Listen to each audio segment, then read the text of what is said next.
Shalom, shalom, shalom, shalom. Que Dieu vous bénisse, que la grâce de Dieu soit avec vous, que la faveur de Dieu soit avec vous. Je veux apprécier le Seigneur pour la vie de notre nation, la Côte d'Ivoire. Je veux célébrer son nom en le nom de son Fils Jésus-Christ de Nazareth. Pour la grâce qu'il me fait, pour la faveur qu'il me fait de pouvoir faire cette vidéo en le nom de notre Seigneur Jésus-Christ.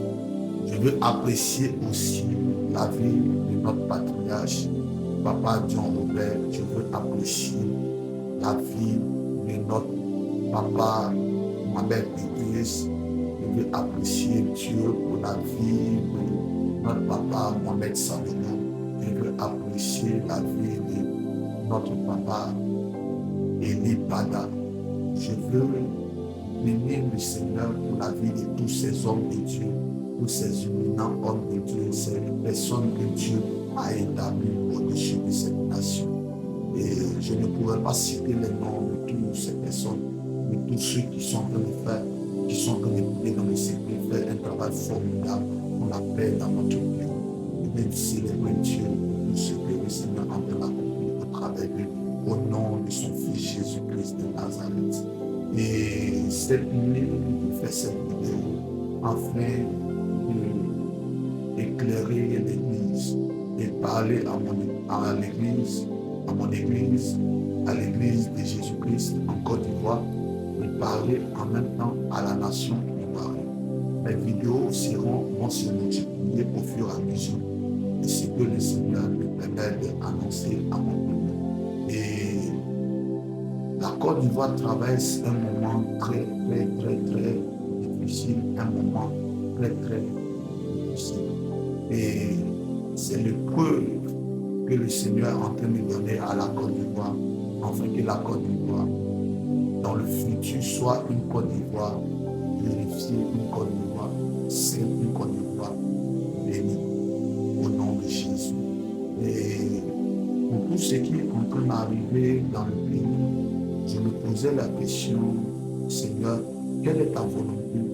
Et où sont nos pères que tu as mis au devant de nous, qui sont les portes dans cette nation, qui nous ont précédés, ceux-là même qui nous permettent aujourd'hui de pouvoir œuvrer dans cette nation parce qu'ils ont mené des grands combats et ils continuent de mener de grands combats afin que nous, la nouvelle génération, nous venons à notre tour, afin de pouvoir exercer le Dieu selon sa volonté.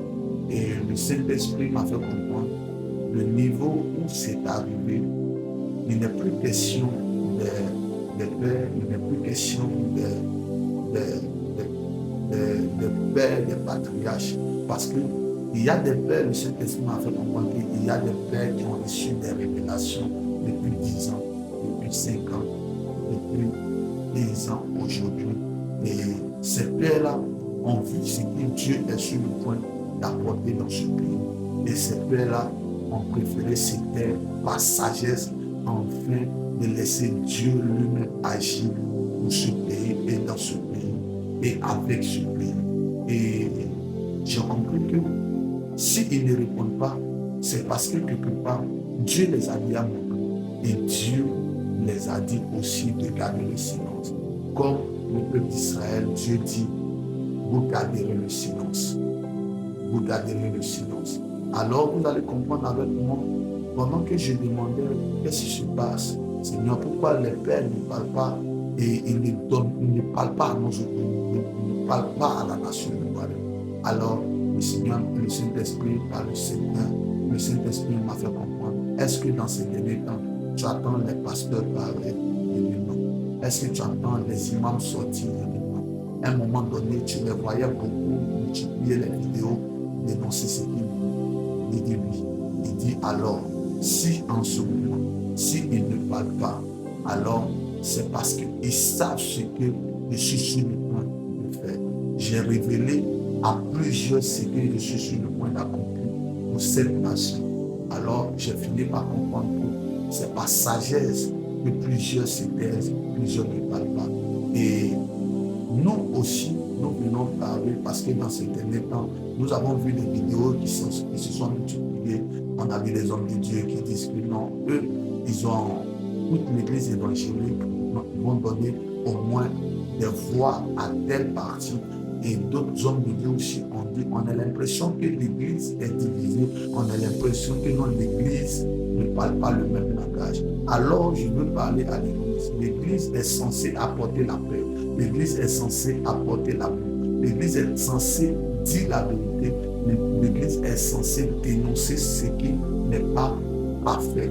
C'est pourquoi vous allez voir les hommes de Dieu aujourd'hui se sont penchés.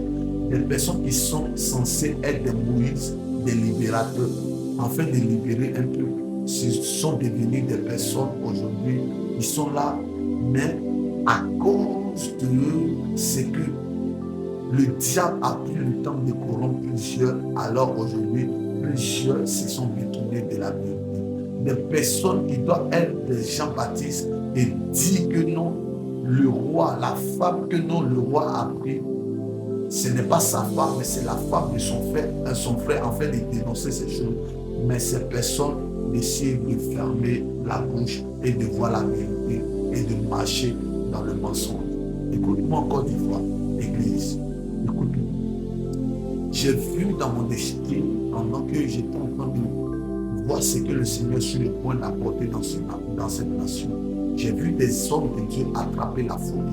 J'ai vu des hommes de Dieu devenir fous dans cette nation. C'est-à-dire, ils sont devenus fous, ils ont attrapé la folie et ils étaient mis à la honte de toute la Côte d'Ivoire, de tout le peuple ivoirien. Et j'ai vu aussi des hommes de Dieu frappés de mort.